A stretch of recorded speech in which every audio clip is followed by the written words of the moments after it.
05 kadrga oldik.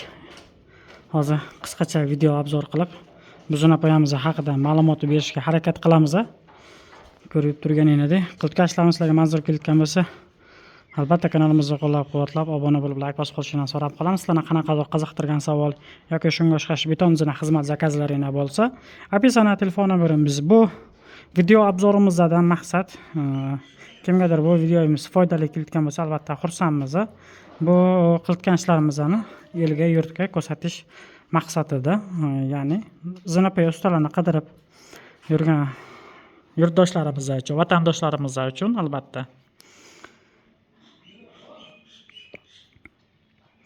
Qani, ketdik.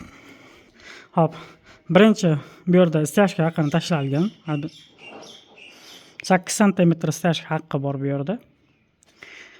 Zinapoyamiz balandligi 15 sm, rovni 15 sm dan tushgan.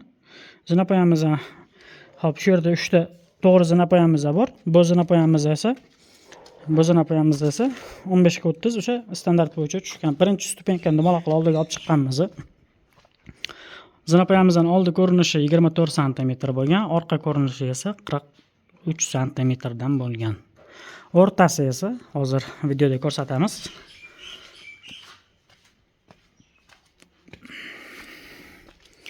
Mana o'rtasiga chiqdik. Mana oyog'im 39. 39 dan keyin ham shuncha joy bor. Zinapoyamiz eni 1.30 sm bo'lgan. 1.30. Mana bu narsa sizlarga foydali bo'lishi mumkin. Ko'p joyda iloji bo'lsa qurilish qilayotganda, zinapoya quydiradigan paytda shu narsaga e'tibor berishingizni so'rab qolamiz. Sababi ertaga uyingizga to'plipol stяжка quydiradigan bo'lsangiz, mana shu usti zinapoya hozir biz 7 sm qo'yganmiz.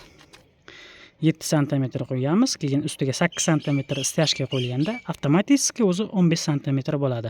Ko'p joyda shuni qilinmaydi. Mana bu zinapoya go'shqa tiqib qo'yiladi. Keyin